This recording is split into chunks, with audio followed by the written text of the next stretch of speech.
Assalamualaikum warahmatullahi wabarakatuh. Halo teman-teman, di video kali ini coba kita bahas ya, eh, alasan kenapa orang yang sudah terjebak di saham gorengan itu susah untuk keluar ya. Nah, ini khususnya bagi teman-teman yang suka saham-saham gorengan, terus kemudian portofolionya minus di situ dan mau keluar juga nggak bisa ya. Entah nggak bisanya karena dia nggak bisa jual ataukah karena dia nggak mau rugi ya. Jadi dia berharap saham gorengan ini suatu saat bisa balik lagi ke harga tinggi atau ke harga yang lebih tinggi dari dia beli ya. Akhirnya sampai suatu saat ketika saham itu benar-benar nggak bisa dijual ya karena nggak ada bidnya, dan biasanya orang seperti ini baru sadar ya bahwa oh ternyata hilang ya, dananya hilang. Nah, kalau teman-teman belum pernah mengalami, mungkin menganggap hal seperti ini sepele ya. Ah, nggak masalah lah, tak biarin aja, nanti setahun, 2 tahun kan dia balik lagi. Tapi kalau yang sudah mengalami, pasti dia akan berhati-hati dalam memilih sebuah sahamnya. Jadi selalu saya sampaikan di channel ini ya, bahwa memilih saham itu benar-benar harus hati-hati, dipertimbangkan resikonya ya. Jangan hanya mempertimbangkan apa ya, potensi profitnya ya, atau apa keinginan kita ya, atau kita membeli saham A misalnya, keinginannya nanti harganya berlipat-lipat. Jadi ketika sahamnya ternyata turun, kita masih dibuai ya dengan impian-impian tersebut, dan akhirnya kita gagal ya untuk keluar dari saham tersebut. Sebagai contoh ya teman-teman, saham Kutu ya ini. Saham Kutu ini sudah di harga terendah ya. Sempat di harga 50, itu lama banget dan nggak bisa jualannya. Nah, harga tertingginya itu 3 tahun yang lalu dia, tahun 2022 ya, 2 tahun yang lalu, itu di harga 400 ya. Nah, ini kalau teman-teman beli saham Kutu di harga 400, kemudian sekarang tinggal 50 ya, berarti portofolio teman-teman tuh tinggal berapa itu? Dibagi 400 berapa? 404. Tinggal 12%.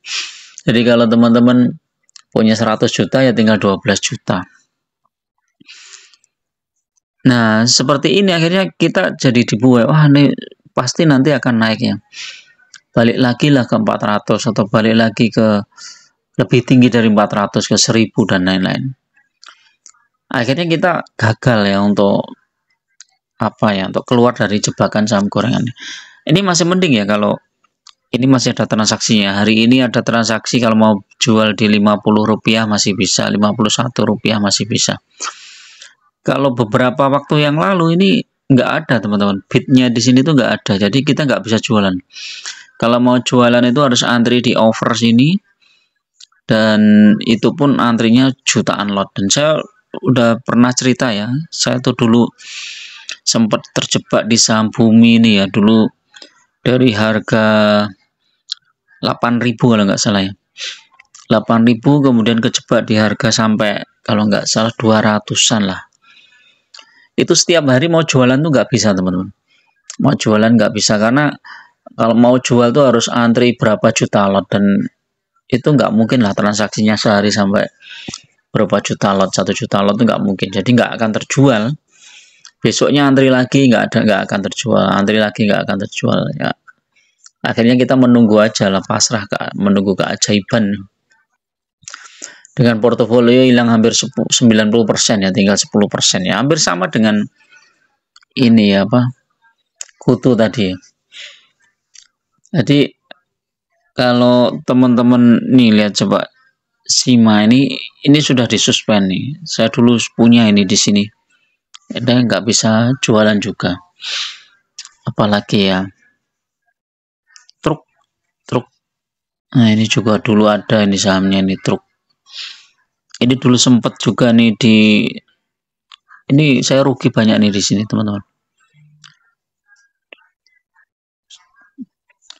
Nah, kalau teman-teman kejebak ya di saham-saham seperti itu, selama saham itu masih bisa dijual, kalau menurut saya segera jual saja. Yang penting kita cut loss dulu ya. Ini seperti penyakit kanker itu ya. Ketika penyakit kanker itu nggak dioperasi, nggak diambil kankernya, dia akan menggerogoti ke yang lain-lainnya.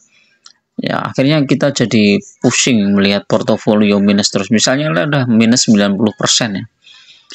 Dan kita nggak bisa ya berharap ya, kayak misalnya butuh ini akan tiba-tiba naik gitu ya. Ini aja masih minus ya, walaupun minusnya kecil sekarang. Kecuali dia sudah profit gitu kan, kita profit terus profitnya juga tumbuh bagus, itu ya mungkin saja ya naik. Tapi sampai kapan itu kan nggak bisa dilihat ya. Coba contoh yang lain, misalnya Bukalapak.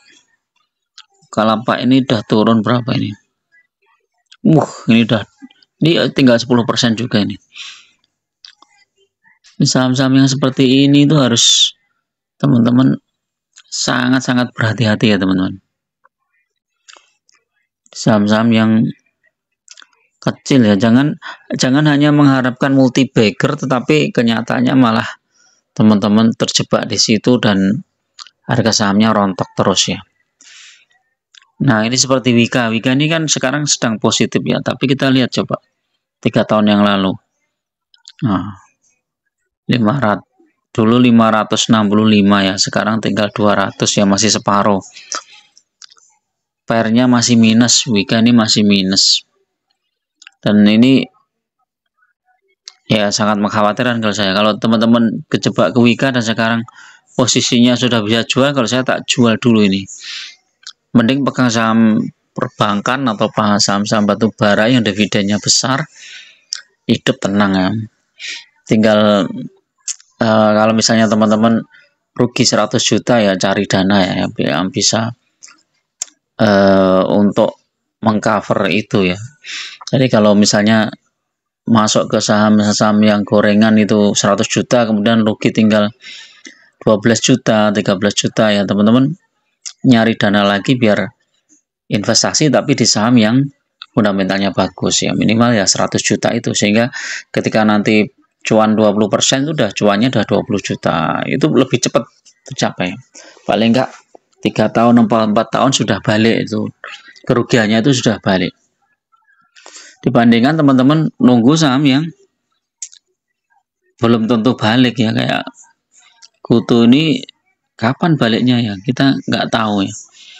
Dengan kondisi IPS yang masih minus semua kayak gini, terus jumlah lembar saham yang luar biasa ini, jumlahnya itu besar banget ya teman-teman. Hampir 1 triliun lembarnya, 936 miliar lembar loh. Masyarakatnya tuh punya segitu ya. Totalnya 1,2 triliun lembar.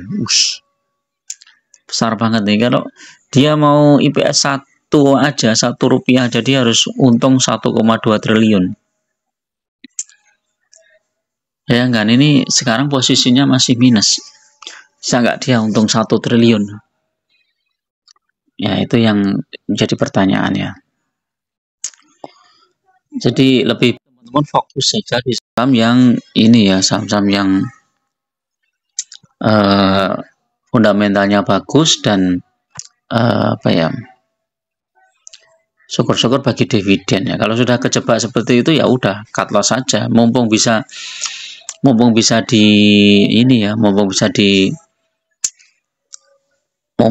dijual, ya mending dijual saja. Oke, itu dulu teman-teman untuk review sore ini yang mudah-mudahan bermanfaat. Tetap gunakan data dan fakta dalam berinvestasi, jangan terjebak di saham-saham gorengannya. Terima kasih. Assalamualaikum warahmatullahi wabarakatuh.